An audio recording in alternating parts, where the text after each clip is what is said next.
Olá, meus amigos, tudo bem? Estamos aí para a continuação da nossa mensagem, que na verdade será uma série de vídeos mensagens falando sobre a figura de Jesus, com o título Quem é Jesus? E essa é a parte 2.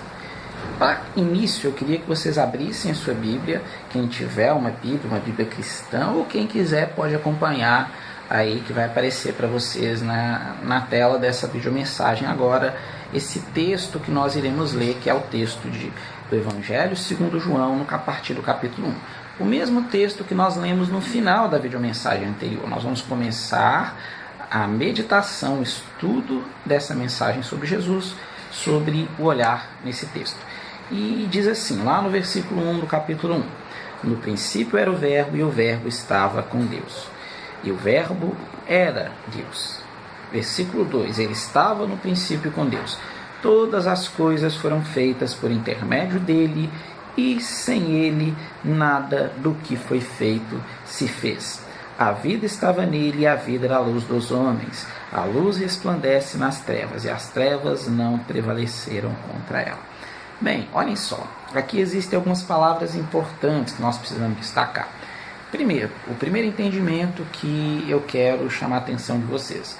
O Novo Testamento ele foi escrito no grego, no idioma grego.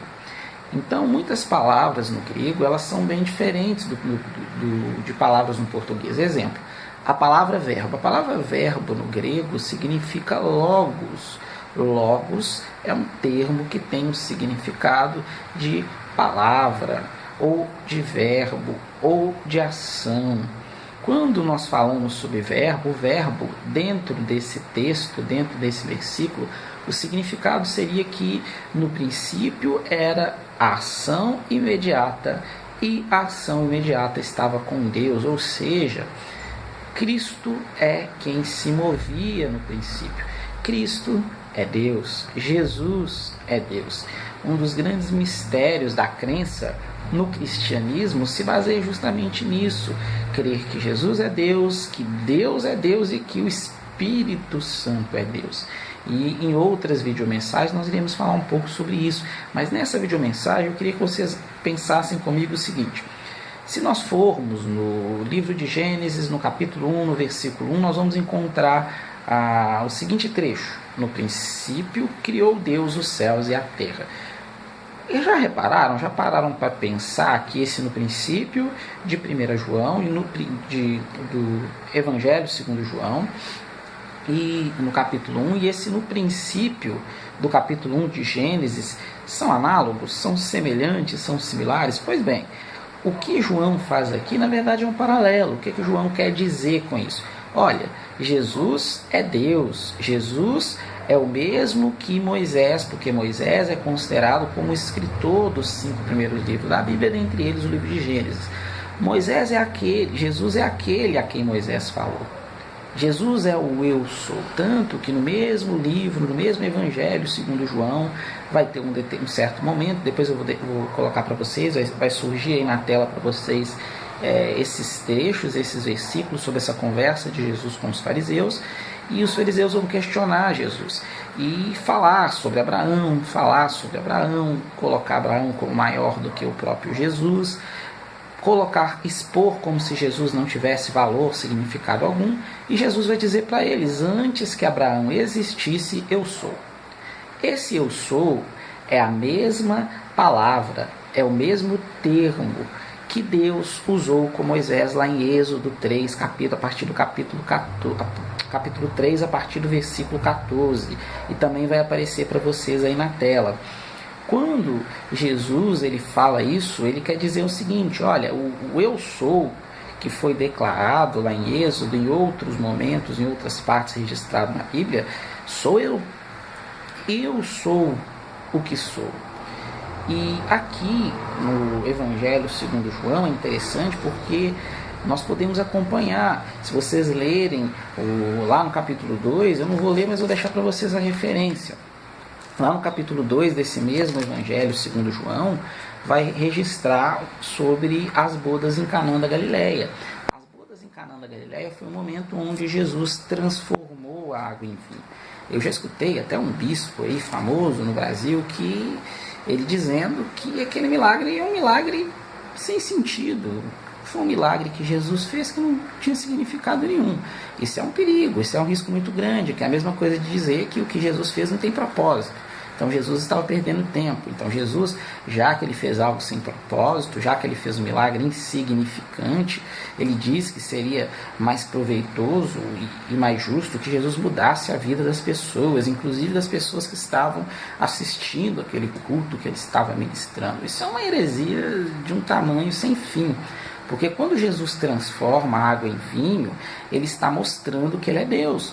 Porque a transformação de algo natural em algo totalmente diferente, sendo que o próprio Jesus criou as águas e o próprio Jesus criou a videira, onde vai dar o fruto, a uva, para que seja produzido o vinho. Então o que ele quis mostrar ali? Olha, eu vou fazer uma transformação de algo que eu criei em outra coisa que eu também criei, sendo que através dessa transformação vocês verão que eu sou Deus.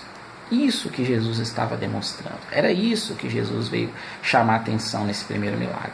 Então nós temos que tomar cuidado com algumas declarações que nós vimos por aí. Tem muitos livros que falam sobre Jesus. Vai aparecer alguns deles na tela aí para vocês. Um exemplo, o livro Nos Passos de Jesus, do Bispo Edir Macedo, da Igreja Universal. O livro Jesus, Vida e Obra Completa, do pastor João Ribe Pagliarini. Existe um livro que fala sobre as mensagens de Jesus, da Ellen White, da Adventismo de Sétimo Dia. Um livro que fala sobre o Jesus histórico, que também vai aparecer para vocês aí. Todos esses livros são livros de pessoas de diferentes religiões, às vezes até de religiões afins, de religiões próximas, que buscam falar sobre Jesus. Mas será que Jesus é isso que esses livros expõem? Será que Jesus é o que nós falamos na mensagem anterior, que as religiões elas expõem? Mas vocês vão perceber ao longo dessas mensagens que Jesus é bem além disso. Esse logos, que é o verbo, mais à frente fala que o verbo se fez carne. Carne no grego é a palavra sarx. Sarx significa natureza com pecado, ou natureza pecaminosa, ou natureza humana. Então Jesus ele se transformou em uma natureza pecaminosa, mas não significa que ele pecou. Ele estava em um corpo, em uma natureza humana que tinha toda a possibilidade de pecar, só que ainda assim ele não pecou. Ele se fez homem justamente para que, através dessa transformação, nós hoje pudéssemos enxergar o sofrimento que ele teve e tentar pensar e imaginar um pouco como seria se tivéssemos nos colocado no lugar dele. Então fica uma reflexão. O Jesus que o apóstolo João ele vem trazer é um Jesus bem diferente das religiões e, por incrível que pareça, muito diferente da maior parte da exposição que os evangélicos fazem de Jesus, que muitas das vezes falam que tem a forma mais adequada de falar sobre Jesus, a forma mais adequada de expressar quem é e quem foi Jesus, mas muitas das vezes acabam distorcendo a verdadeira mensagem do Evangelho.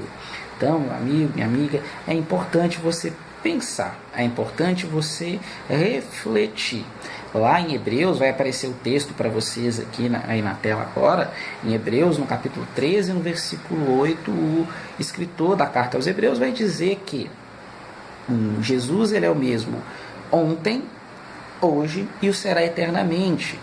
O que ele quer dizer com isso? Ele quer confirmar o que o apóstolo João está tentando provar, está tentando demonstrar ao longo do evangelho que ele escreveu, que Jesus é Deus. Se Jesus é Deus, nós devemos adorá-lo como Deus, nós devemos nos dirigir a ele como se dirige a um Deus.